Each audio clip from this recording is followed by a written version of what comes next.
The fate of the poet. Magzhan Zhumabayev. Kazakh writer and poet Magzhan Zhumabayev left a bright heritage in the Kazakh literature. He had remarkable talents that are unique in our poetic legacy.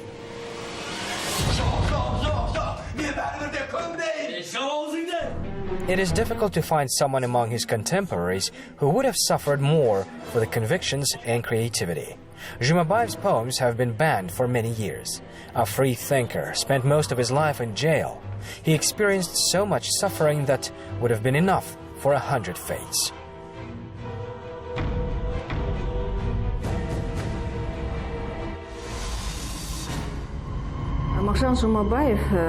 The name of Magzhan Zhumabayev is as valuable as the name of Konstantin Balmont in the beginning of the 20th century. He's a man of extraordinary talent, and surprisingly, it was only at the end of the 20th century, in 1989, when we learned that we had such a classic, a poet. His contemporaries compared Zhumabayev with Russian writer Pushkin.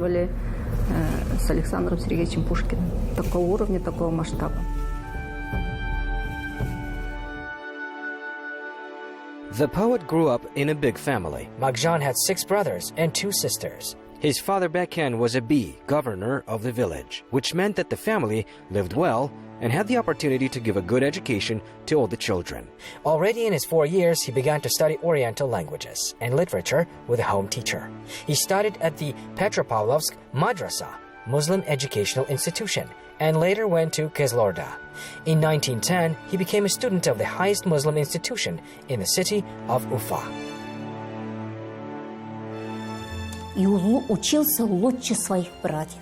He studied better than his siblings did.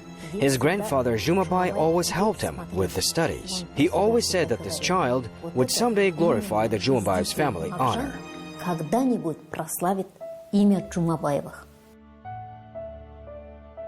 Magzhan was interested in poetry since childhood. The rhymes came to his head easily and smoothly. He was ready to compose days on end. The young man read his poems to the family and classmates in madrasa. Unfortunately, his early works were not preserved, but it is known that the first collection of his poems was published in 1912. The young poet then turned 19 years old. He never described the truth of life directly because he was romantic from the tips of his hair to heels. He was closer to romanticism than to realism. He wrote, dreaming of something spiritual. In Magzhan's poetry, one does not need to look for epithets or comparisons. He has metaphorical poems, that is, everywhere there is a subtext. The work of Magzhan consists of 3 stages. The first is the truth of life of the Kazakhs. The second is political and public opinion, and the third is his artistic decision. This distinguishes him from other poets. At the Omsk Teacher Training College, he met with those who would change his life forever. The Kazakh intelligentsia could not fail to notice the young, gifted poet with a hot heart and bold judgments. Magzhan was nominated as a candidate for the Constituent Assembly and a member of the Commission for compiling textbooks for Kazakh schools. He coped with this task. The poet was entrusted to write such a boring book on pedagogy. How beautiful is the language of this book. Moreover, Magzhan Zhumabayev says at the beginning, I'm assigned this task and let Allah do it with dignity. He addressed the readers, teachers, students, feel free to write me what is missing. Let us fill in the gaps of my work together. The book begins with words, a teacher is the soul of the school. The fate of the people depends on the teacher. Can you imagine, in the current textbooks, you won't find such words. He says that one must always remember the authority of the teacher and his responsibility. Further, according to the requirements of pedagogy, all sections are presented. This book is quite modern. When they say that the Kazakh language is not the language of science, open the book of Magzhan Zhumabayev and see how accurately all professional terms were translated.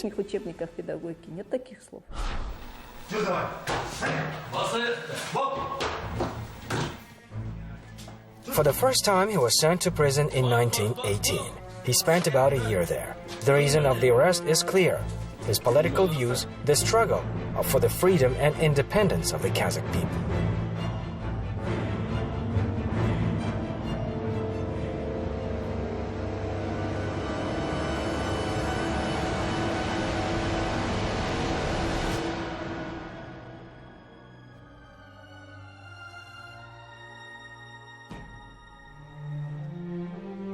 being in Omsk's prison and dreaming of a release, he could not possibly imagine what a terrible fate he would face. Magzhan turned 25 and he still had 15 years to live, 12 years of which he would spend in a prison. Perhaps from the whole galaxy of outstanding personalities of our country, his fate was the most difficult. He did not live at all. He did not have the time to enjoy the care of the wife and the happiness of paternity. After all, the heart of Magzhan was simply created for love. Zuleyka Zhaltyrova was the first and the last love of the poet. However, their destinies never crisscrossed again. A young woman was like Magzhan from Petropavlovsk. They met in this northern city. Young and free people immediately liked each other, but Zhumabayev had to go to Omsk to study. Thus, Magzhan and Zuleyka lost each other for many years. Zuleyka tried to build her own family happiness, and Magzhan started working hard. The Soviet government declared amnesty to former political opponents and with their help built a new republic on the territory of Kazakhstan. The country started building plants and factories. The education became available for everyone without exception. Magzhan strived to contribute to the reform of the steppe way of life. He wanted to change the old order and conservative principles. He was actively engaged in journalism, published newspapers, wrote the Batyr Bayan poem, and the Sin of Chopin work. Zeynep appeared in the life of Magzhan and, like a ray, consecrated his days with her presence. Beautiful and educated woman was the niece of Shokan Valikhanov. Young people were like-minded. Soon they got married.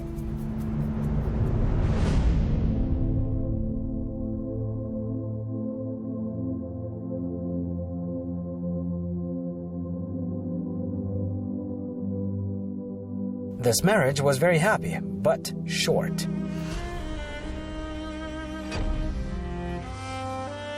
Zeynep died during childbirth.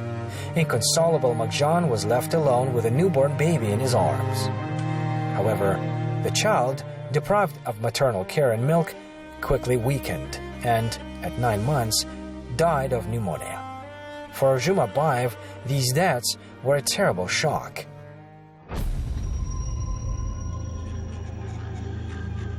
The 1920s was the time of the so-called First Famine in Kazakhstan. Food ration was part of a set of events known as the War Communism Policy. Methods of seizing livestock and bread were perceived by the local population as robbery and caused an increase in discontent, often turning into military coup. According to the archival documents, Zhumabayev was an extraordinary commissioner to help the starving. This commission was collecting donations, deductions to help people, as well as homeless children. Its activities extended to the entire Akmola province, and Zhumabayev did everything he could to make the life of distressed people easier.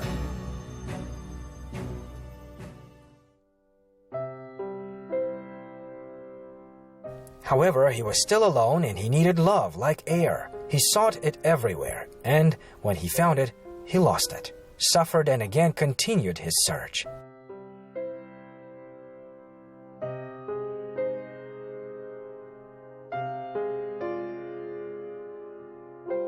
His next passion, a woman named Gulsum Kamalova, did not bring him happiness either. Unfortunately, Gulsum was a married woman. Her husband, Simbirsk's factory worker Gabdullah Akchurin, learned about his wife's relations with a famous poet and did everything to stop this connection. The study at the Moscow Literary and Art Institute opened for Magzhan a door to the world of Russian and foreign literature. He translated works of Lermontov, Gorky, Blok, and Gothi into Kazakh. He was called Kazakh Pushkin. His works were as valuable as works of Byron. They say he even resembled Yesenin, either with wavy curly hair or with meaningful poems. By the way, Sergei Yesenin and Zhumabayev were close friends. The Kazakh poet also closely communicated with other Russian poets of those years, like Mikhail Svetlov, Osip Mandelstam, and others. In addition, Magzhan gave lectures at the Communist University of the Toilers of the East. From then, he often delivered a speech to a large audience. Our so-called creative intelligentsia lacks truth and sincerity. Truth and sincerity imply freedom and independence. We feed ourselves and are filled with lies, and the people are accustomed to it. Lie brings on truth and dishonor. The latest is the most dangerous. If the nation retains honor and conscience, then it will not be afraid of anything in this world.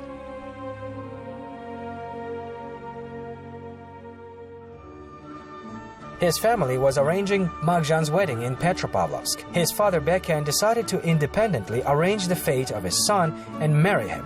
Magzhan's bride was the daughter of a famous merchant, Zhamilia Konisheva. He paid a respectable bride price and organized all rituals preceding the wedding. Magzhan was ready to marry, but the fate again brought him to his first love, Zuleika, and they fled to Chelyabinsk.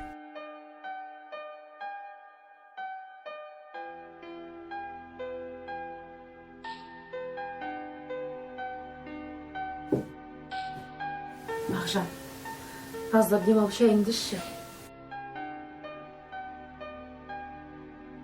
The marriage of Zuleika and Magzhan was condemned by relatives and friends on both sides.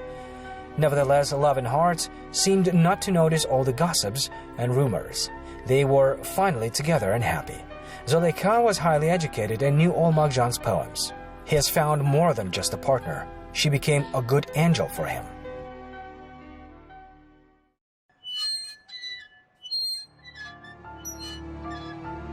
Magzhan was accused of being a pan-Turkist and a Japanese spy and was sent to prison for 10 years. Zuleika did everything to release him.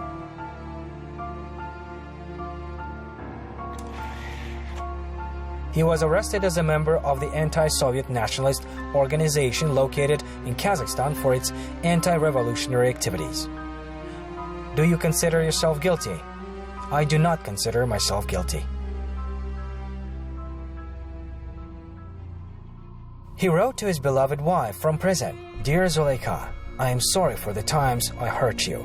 I don't know if I can thank you for everything you did for me. I am really sorry to tell you this, but your husband is sentenced to 10 years in prison. And, most importantly, I do not consider myself guilty.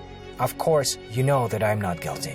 Zuleika, please, come to me. But first you should get permission for a visit from the Lubyanka in Moscow. Then you should go to Maxim Gorky and tell him that I was arrested without explanations. Tell him that I am not guilty. I've never been against new authorities. On the contrary."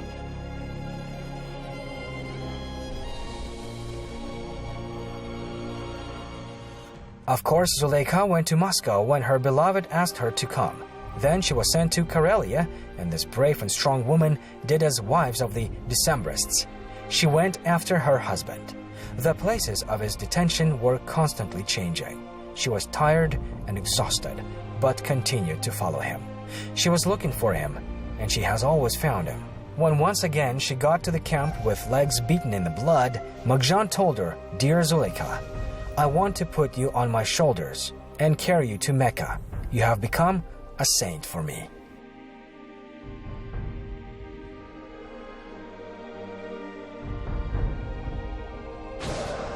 Maxim Gorky helped Magzhan. When Zuleika came to Maxim Gorky and his wife Yekaterina Peshkova weeping, they started to seek ways for his early release from prison. As a result, they were able to shorten his term to 3 years.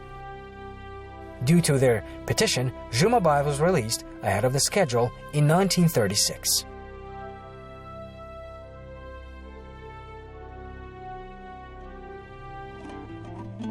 Magzhan Zhumabayev was unhappy because he has been deprived of writing. His poems have been banned, and the best and most talented poet was in exile. Nobody cared about him. All his dreams of a new, happy life were turned into dust. At first he was fired from the technical school, where he was working as a teacher. Then he was fired from school, an inappropriate person. He decided to go to Almaty and started to work at the local history museum. But he didn't work there long. He was fired again. He was desperate to find a job in Almaty and decided to move with his wife to the remote area near Almaty, where he was appointed the head of the medical center.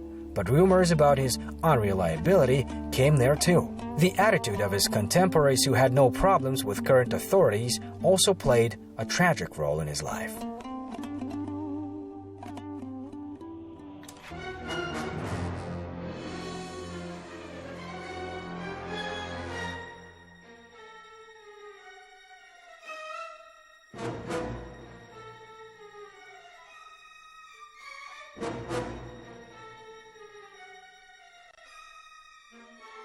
According to Zhuleika, Zhumabayev's arrest was preceded by repeated visits to the NKVD. He had a premonition that something terrible could happen during these sleepless nights. Magzhan hoped that he would be able to avoid imprisonment. He was released recently and paid all his dues, but the system took under control the destinies of people. There was no place for pity. When he was leaving his wife forever, he said, "I'm not saying goodbye. Even God does not punish twice for the same sin. You know that I did not commit any crime against the people."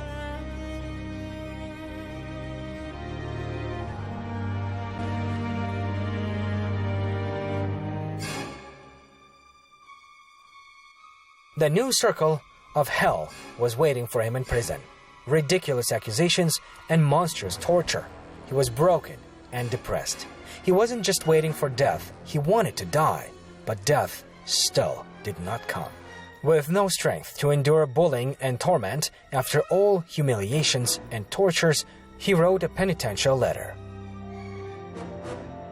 To the People's Commissariat of Internal Affairs of the Kazakh Soviet Socialist Republic from prisoner Magzhan Zhumabayev. Statement: I sincerely would like to overcome a guilt before the Soviet authorities. I confirm that I, Magzhan Zhumabayev, has been engaged in spying for several years in favor of one of the foreign states. I started spying for Japan in 1919 and continued my activities until the day of my arrest and departure to the labor camps in 1929. After release, I resumed my espionage work in favor of the above-mentioned state in 1936.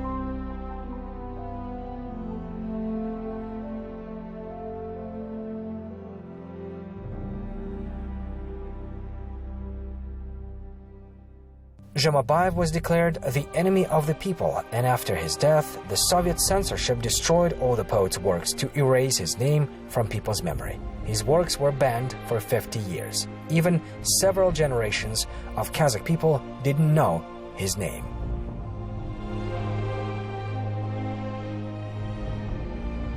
By the way, Zhuleika was the only one to survive after the events taking place in 1937. She was never married and survived during the blockade of Leningrad. When she returned to Kazakhstan, she lived alone. All of Magzhan's relatives were repressed or persecuted.